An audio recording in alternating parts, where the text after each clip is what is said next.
سید محمد جہانزیب شاہ سے آگے آگے آ جائیں آپ۔ نحمدہ ونصلی ونسلم علی رسولہ الکریم، اما بعد فاعوذ باللہ من الشیطان الرجیم، بسم اللہ الرحمن الرحیم۔ محمد الرسول اللہ، صدق اللہ مولانا العظیم۔ بآواز بلند میرے ساتھ مل کر انتہائی عقیدت و محبت کے ساتھ میرے اور آپ کے ایمانوں اور جانوں کے والی شہنشاہ ذی وقار کی بارگاہ رسالت میں درود و سلام کا نذرانہ پیش کیجئے۔ الصلاۃ والسلام علیک یا رسول اللہ۔ بآواز بلند پڑھیے، الصلاۃ والسلام علیک یا حبیب اللہ، الصلاۃ والسلام علیک یا رحمت للعالمین، وعلی آلک واصحابک سیدی یا شفیع المذنبین۔ اللہ تبارک و تعالی جل مجدہ العظیم کی حمد و ثنا حضور نبی محترم رسول محتشم رحمت عالم صلی اللہ علیہ وآلہ وسلم کی ذات والا صفات پر بے شمار ہدیہ درود و سلام کے بعد انتہائی مقتدر حضرات گرامی، اللہ رب العزت کا بے پایاں فضل و احسان ہے کہ جس نے لقد من اللہ کہہ کر ہمیں اپنا محبوب عطا فرمایا، اور کرم بالائے کرم ہم سب کو اپنے رسول معظم صلی اللہ علیہ وآلہ وسلم کی امت اجابت میں قبول فرمایا، اور ہماری گردنوں میں غلامی مصطفیٰ کا پٹا عطا فرمایا۔ دعا کرتے ہیں کہ اللہ کے کریم ہماری اس حاضری کو اپنی بارگاہ میں قبول فرمائے، اور ہمیں بھی بار بار ادب کے ساتھ طیبہ پاک کی حاضری نصیب فرمائے۔ معزز سامعین، مبارکباد کے مستحق ہیں محترم غلام فرید صاحب، جن کو آقا علیہ الصلوۃ والتسلیم نے اپنی بارگاہ میں طلب فرمایا، اور دعا کرتے ہیں کہ ہمیں بھی ان کے صدقہ سے اور اللہ تعالیٰ کے برگزیدہ بندوں کے صدقہ سے بار بار طیبہ پاک کی حاضری نصیب ہو۔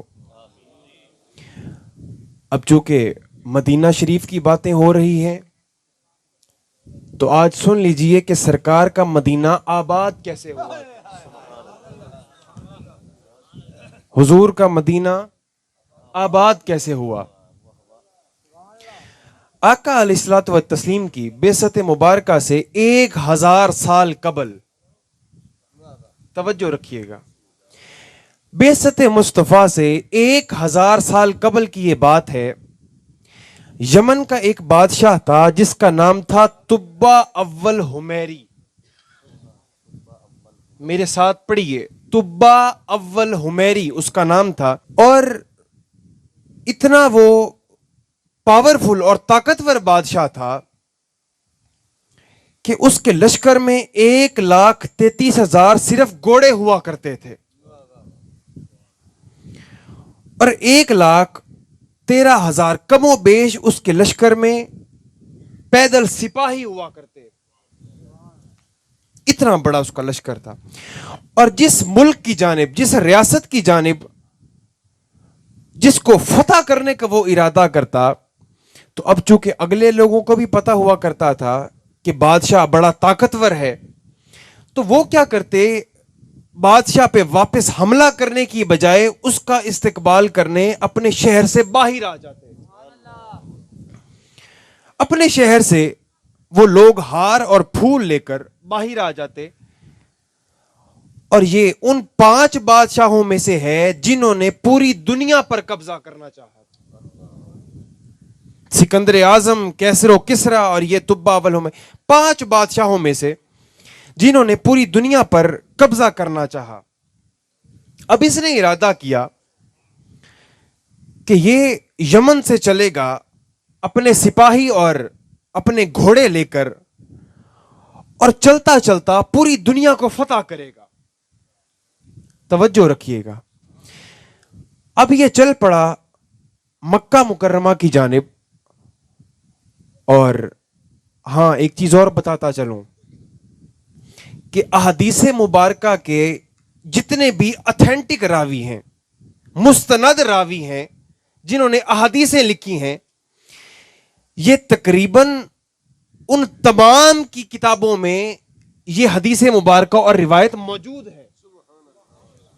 طبہ اول حمیری کی. اس نے اب ارادہ کیا کہ وہ جائے گا اور مکہ مکرمہ کو فتح کرے گا. کئی دنوں کا اس نے سفر کیا. چلتے چلتے مکہ کے قریب پہنچا. وہاں پر اس نے اپنا پڑاؤ کیا اور ایک رات گزر گئی. کوئی بندہ بھی طبہ کے استقبال کے لیے نہ آیا. کوئی بندہ استقبال کے لیے نہ آیا. طبہ نے اپنے وزیر اماریس کو بلایا اور کہنے لگا کہ مجھے بتاؤ کہ میں تو جس ملک کی طرف بھی جاتا ہوں لوگ ہار اور پھول لے کر میرا استقبال کرتے ہیں، مگر میں یہاں پر آیا ہوں تو یہاں کے لوگوں نے مجھے کوئی عزت نہیں دی، کوئی واہ واہ نہیں کی، کوئی پھول لے کر نہیں آئے. تو مجھے بتاؤ کہ اس جگہ کا نام کیا ہے؟ تو وزیر کہنے لگا کہ بادشاہ، اس جگہ کا نام ہے مکہ، اور یہاں پہ ایک گھر ہے جس کو لوگ کہتے ہیں کعبہ. اور وہ لوگ اتنے مغرور ہیں، اتنے تکبر والے ہیں اور اتنا خود کو دانش مند اور دانشور سمجھتے ہیں کہ وہ کسی کا استقبال کرنے شہر سے باہر نہیں آتے،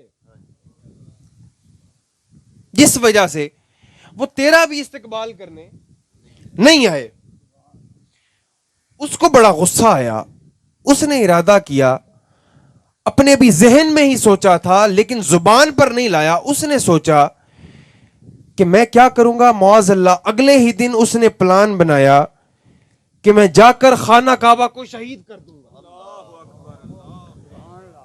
اس نے اپنے ذہن میں صرف یہ ارادہ ہی کیا تھا کہ کیا ہوا کہ اللہ کی طرف سے اس پر ایک بیماری آئی. اور بیماری بھی کیسے کہ اس کے کانوں سے، اس کی آنکھوں سے اور اس کے ناک سے پیپ نکلنا شروع ہو گئی. بدبودار پانی، پیپ نکلنا شروع ہو گئی. اب اس کا وتیرہ یہ تھا کہ یہ جس شہر کو بھی فتح کرتا تو ہر ایک شہر میں سے اس نے 10 علماء اکٹھے کر لینے، ہر ایک شہر میں سے، اور 10 علماء اکٹھے کر کے اپنے لشکر میں شامل کرتا جاتا. اور اتنے شہر اس نے فتح کر لیے تھے کہ اس کے لشکر میں 4000 صرف علماء موجود تھے. 4000 علماء اس کے لشکر میں موجود ہیں. اب رات کا وقت ہوا، پیپ نکلنا شروع ہوئی. اس نے اپنی پوری حکومت میں اعلان کروا دیا کہ جہاں کہیں تمہیں طبیب ملتے ہیں ان کو لے آؤ، میرا علاج کرو. سارے طبیب آ گئے، سارے علماء آ گئے جنہوں نے علاج کرنا تھا. ہر کسی نے اپنا ایڑی چوٹی کا زور لگایا، مگر علاج کہاں ہوتا تھا؟ بیماری جو اللہ کی طرف سے تھی، علاج ممکن نہ ہوا. اب جو ان علماء میں رئیس العلماء تھا، سب سے بڑا عالم، اس نے وزیر کو اپنے پاس بلایا اور کہتا ہے کہ اماریس میری بات سنو، تمہارے بادشاہ کا علاج تو میرے پاس ہے، مگر میری 2 شرطیں ہیں. توجہ ہے، میری 2 شرطیں ہیں. اگر وہ 2 شرطیں بادشاہ میری مان لے تو میں بادشاہ کا علاج کر دوں گا. تم ایسا کرو کہ میرا پیغام، وزیر سے کہتا ہے، میرا پیغام جا کر بادشاہ کو دو اور کہو کہ اگر میری وہ 2 شرطیں مان لے تو میں اس کا علاج کر دوں گا. وزیر نے کہا ٹھیک ہے. وزیر اب چل پڑتا ہے بادشاہ کی جانب.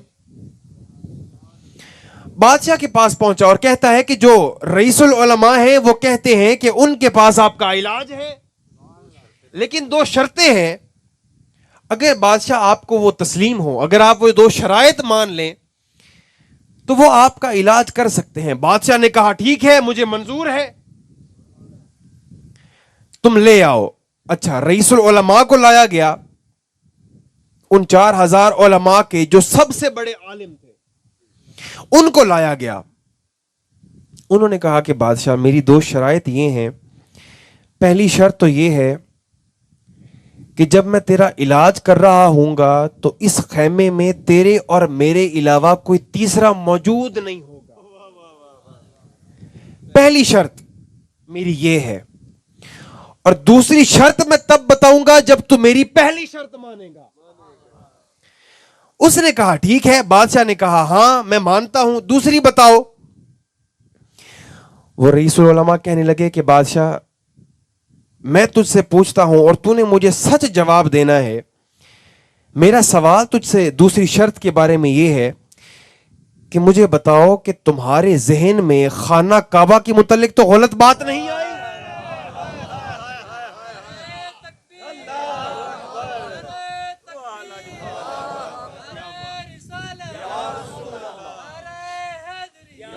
خانہ کعبہ کے متعلق تمہارے ذہن میں کوئی گندگی تو نہیں آئی؟ اب بادشاہ ڈرا ہوا سوچ رہا ہے کہ میں نے تو ابھی اظہار ہی کسی سے نہیں کیا اور اس کو کیسے علم ہو گیا. کچھ لمحات کی خاموشی کے بعد وہ کہتا ہے کہ ہاں بالکل کی ہے. میرے ذہن میں آیا کہ چونکہ یہاں کے لوگ میرے استقبال کے لیے نہیں آئے تو معاذ اللہ میں کعبہ کو شہید کر دوں گا.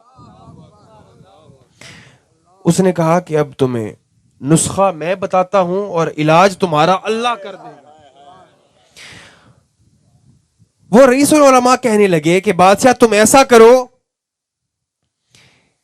کہ جس گھر کے مالک کے متعلق اور جس گھر کے متعلق تم نے برا گمان کیا تھا اسی مالک سے ہی معافی مانگ لو, اور کیا ہوگا اس کے بدلے میں اللہ تمہارا علاج کر دے گا. اس نے کہا ٹھیک ہے. ابھی اس نے ذہن میں یہ سوچا ہی تھا کہ یا اللہ میں تجھ سے معافی مانگتا ہوں تو اللہ کی طرف سے شفا مل گئی اور وہ بدبودار پیپ والا پانی جو تھا وہ رک گیا. اب اس نے سوچا, توجہ ہے, اس نے سوچا کہ یار اس گھر کا مالک اتنا رحیم ہے اور اتنا قادر ہے کہ میں نے صرف ذہن میں سوچا ہے اور برا خیال ذہن میں لایا تو مجھ پر یہ بیماری آ گئی, اور اگر میں نے اللہ سے معافی مانگی وہ بھی دل میں تو اللہ نے مجھے معاف فرما دیا. اگلے دن اس نے ارادہ کیا کہ ہم کیا کرتے ہیں, ہم اس خانہ کعبہ کے پاس چلتے ہیں اور دیکھتے ہیں وہ گھر ہے کس کا اور وہ کیسا گھر ہے. اگلے دن خانہ کعبہ پہنچا, دیکھتا ہے کہ اللہ تعالیٰ کا گھر موجود ہے. اور اس بات کو بھی ذہن میں رکھیے گا, تاریخ میں پہلی مرتبہ خانہ کعبہ کا غلاف جو تھا وہ طبہ اول حمیری نے چڑھایا تھا. تاریخ میں پہلی مرتبہ جو خانہ کعبہ پہ چادر اور مبارک غلاف چڑھایا گیا, اس نے یمنی سرخ چادر اپنے ملک سے منگوائی اور خانہ کعبہ کے اوپر چڑھائی, اور پھر وہاں سے بھی 10 علماء اکٹھے کیے. کہاں سے بلا؟ مکہ سے. مکہ سے بھی 10 علماء اکٹھے کیے. اب اس نے سوچا کہ ہم آگے چلتے ہیں. چلتے چلتے کچھ دن کا فاصلہ طے کیا. اب پہنچ گیا یثرب. یثرب ہے مدینہ کا پرانا نام. وہاں پہنچا, کوئی آبادی نہیں ہے, کوئی لوگ نہیں ہے, صرف ایک چشمہ پانی کا موجود ہے. اس نے اپنے وزیر سے پوچھا کہ اماریس مجھے بتاؤ کہ اس جگہ کا نام کیا ہے. تو اماریس کہنے لگا کہ بادشاہ اس جگہ کو لوگ یثرب کہتے ہیں اور اس جگہ پر صرف یہ پانی کا ایک ہی چشمہ موجود ہے, کوئی آبادی نہیں ہے, تو ہم اگر یہاں سے چل پڑے تو یہی ہمارے حق میں بہتر ہوگا. بادشاہ کہتا ہے کہ ٹھیک ہے, ہم کل یہاں سے نکلیں گے اور اگلے کسی ملک کی جانب ہم پڑاؤ کریں گے. لشکر کشی کریں گے. اب چونکہ جو 4000 علماء موجود تھے تو اللہ رب العزت نے آقا علیہ الصلوۃ والتسلیم کی آمد کے واقعات تو کئی ہزاروں سال قبل لکھے ہوئے تھے. اب چونکہ وہ 4000 علماء جو اس لشکر میں علماء عالم موجود تھے, انہوں نے پڑھ رکھا تھا کہ ایک نبی آئیں گے جن کا نام ہوگا محمد مصطفیٰ, اور وہ پوری کائنات کے لیے رحمت للعالمین بن کے تشریف لائیں گے, اور وہ مکہ میں پیدا ہوں گے اور ہجرت کر کے آئیں گے مدینہ, جس کا پرانا نام ہوگا یثرب. یہاں وہ لوگ آئیں گے اور اپنے صحابہ کے ساتھ حضور موجود ہوں گے. انہوں نے اب چونکہ یہ پڑھ رکھا تھا تو ان 4000 کے 4000 نے منصوبہ بنایا. توجہ رکھیے گا, منصوبہ انہوں نے یہ بنایا کہ بادشاہ اگر چاہے تو ہمیں قتل بھی کر دے, ہم یثرب سے باہر نہیں جائیں گے اور ہم یہاں رک کر حضور کا استقبال کریں گے. کیا خبر حضور ہماری زندگیوں میں تشریف لے آئیں, ہماری اگلی نسلوں میں تشریف لے آئیں. انہوں نے یہ سوچا کہ بادشاہ اگر چاہے تو ہمیں قتل بھی کر دے, ہم یہاں سے نہیں جائیں گے. اچھا, اگلے دن بادشاہ نے اب تیاری کی اور لشکر میں کھڑا ہو کر حکم دیا کہ چلو ہم اگلے ملک کی جانب چلتے ہیں. تو 4000 نے اپنے ہاتھ بلند کیے اور کہا کہ بادشاہ ہم یہاں سے نہیں جائیں گے. بادشاہ نے سوچا کہ ان کو کیا ہوا, پیچھے سے تو میرے ساتھ ٹھیک آ رہے تھے. اپنے وزیر سے پوچھتا ہے تو وزیر نے بتایا کہ بادشاہ, جس خانہ کعبہ کی ہم پیچھے چھوڑ کر جس کو آئے ہیں اور جس پر تو نے غلاف چڑھایا ہے, اس گھر کا جو مالک ہے اس کا نام ہے اللہ, اور یہ لوگ کہتے ہیں کہ اللہ کے رسول ہیں جن کا نام ہے محمد, اور وہ بن کے آئیں گے پوری کائنات کے لیے رحمت. اور وہ ہجرت کر کے مکہ سے کہاں آئیں گے, مدینہ. تو یہ لوگ کہتے ہیں کہ ہم یہاں رک کر ان کا استقبال کریں گے, ان کا انتظار کریں گے, کیا پتہ ہماری زندگی میں آ جائیں, ہماری نسلوں میں آ جائیں. تو بادشاہ نے کہا اگر اچھا ایسا ہے تو پھر میں بھی 1 سال رک کر ان کا استقبال کرتا ہوں. اب بادشاہ نے کیا کیا, کوئی آبادی نہیں تھی. اس نے اپنے لشکر میں سے مستریوں کو بلایا اور کہا کہ تم لوگ ایسا کرو کہ یہاں پر 4000 گھر تعمیر کرو, مدینہ میں 4000 گھر تعمیر کرو.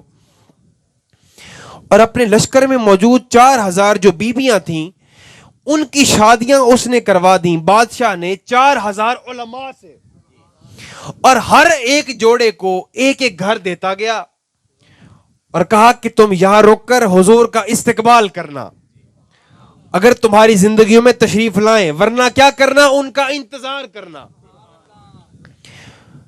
اور 4000 جب گھر تعمیر ہو گئے تو بادشاہ نے مستریوں کو بلایا اور کہا کہ 4000 گھر الگ کرو اور ان تمام گھروں سے تھوڑا علیحدہ ڈبل سٹوری 2 منزلہ مکان بناؤ, جو کس کے لیے ہوگا, حضور علیہ الصلوۃ والتسلیم کے لیے. جب بھی وہ تشریف لائیں وہ اس گھر میں تشریف لائیں گے اور ٹھہریں گے. اچھا, 2 منزلہ مکان بھی تعمیر ہو گیا, اور اس مکان کی چابی جو ان کا رئیس العلماء تھا, ان علماء میں جو سب سے بڑے عالم تھے جنہوں نے بادشاہ کو شفا کا طریقہ بتایا تھا, اس کو بادشاہ نے اس عالم کو چابی دے دی گھر کی. اب 1 سال اس بادشاہ نے حضور کا انتظار کیا. 1 سال گزر گیا, حضور کی تشریف آوری نہ ہوئی.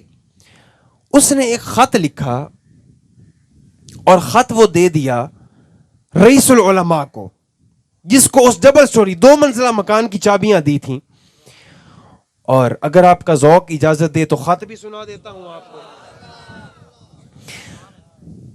اس خط میں اس نے پہلی لائن لکھی, السلام علیکہ یا رسول اللہ, حضور آپ پر صلاۃ و سلام عرض کرتا ہوں.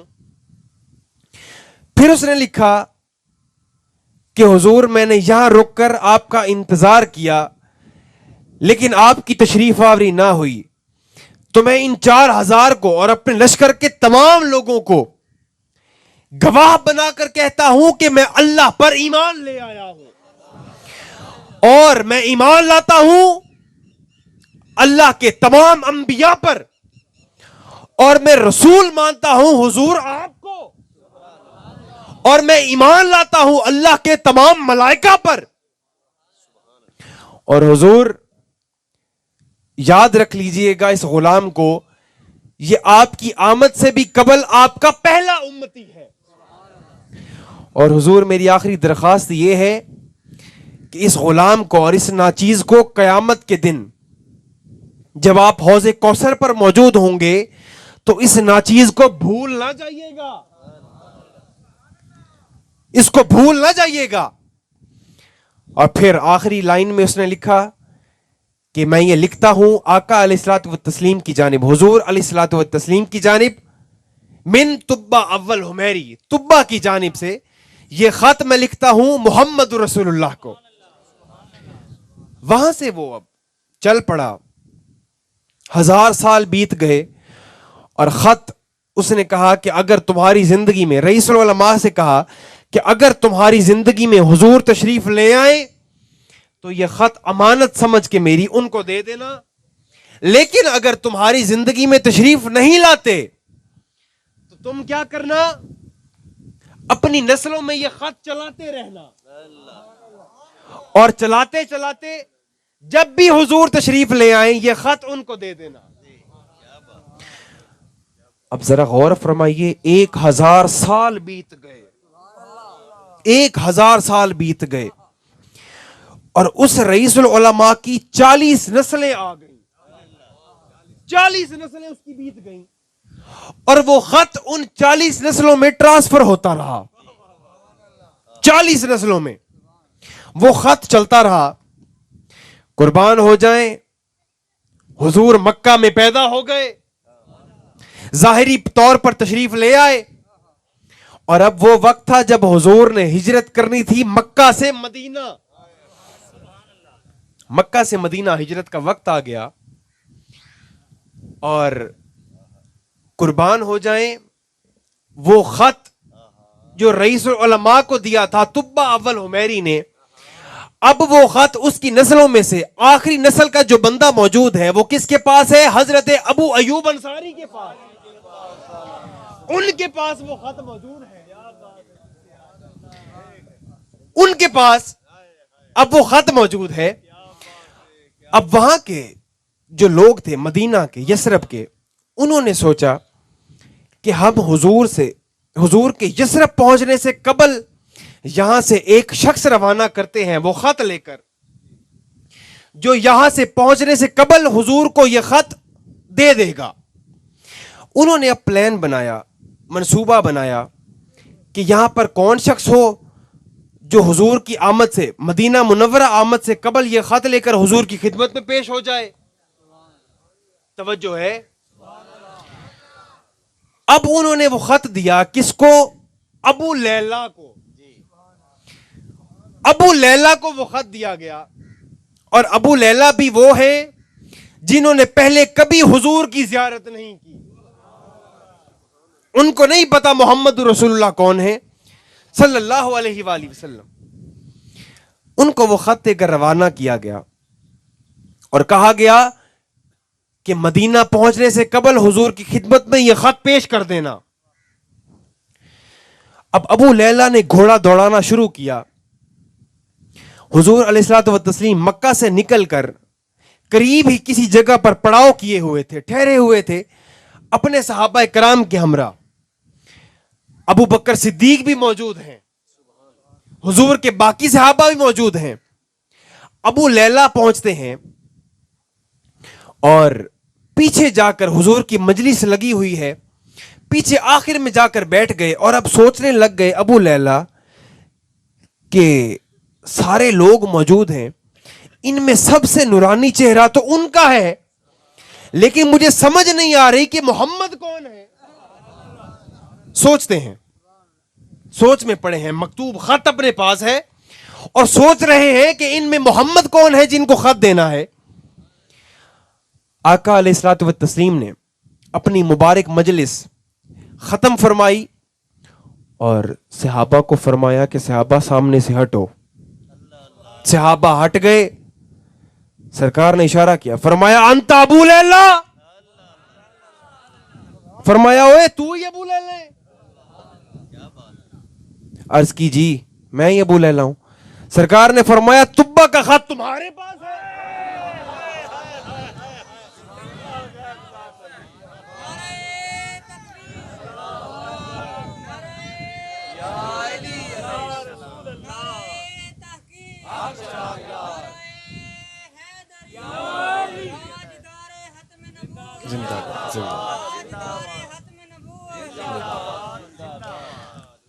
فرمایا تبا کا خط تمہارے پاس ہے. عرض کی جی حضور میرے پاس ہے. سرکار نے فرمایا تو لے آؤ پھر پڑھے. خط لایا گیا. حضور نے ابو بکر کو حکم دیا کہ ابو بکر ایسا کرو, یہ خط ان سب میں پڑھو. وہ خط پڑھا گیا. ابو لیلا قدموں میں گر گئے اور عرض کرتے ہیں حضور یہاں سے ہم اب بعد میں چلیں گے, پہلے اپنا کلمہ پڑھا کر مسلمان کر دیجیے. کلمہ پڑھایا, وہاں سے پھر روانگی ہوئی. یثرب پہنچے مدینہ, اور مدینہ کے لوگ استقبال کے لیے طلع البدر علینا کہتے ہوئے مدینہ سے باہر آئے. اب غور فرمائیے گا, یہاں سے اب سفر شروع ہوا. لوگوں نے جو مدینہ منورہ میں پہلے ہی رہائشی تھے ان کو کہا جاتا تھا انصار. کیا کہتے تھے؟ انصار. اور جن لوگوں نے مکہ سے یا کسی بھی شہر سے ہجرت کر کے جو لوگ مدینہ آئے تھے ان کو کہا جاتا تھا مہاجرین.